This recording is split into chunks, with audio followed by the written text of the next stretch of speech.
সেই অনুসারে এটাও আজকেই গরান কাঠ।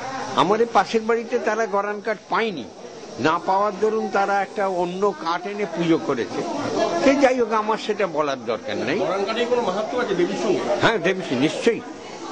গড়ার সঙ্গে গরান কাঠটাই তো প্রথম মায়ের পিঠেতে থাকবে, ওইটা মায়ের পিঠেতে থাকবে এবং ওটাকে দাঁড় করিয়ে আগে ফর্মা তৈরি হবে। ওইটাকে আগে সর্বপ্রথম রেখে ফর্মাটা তৈরি হয়।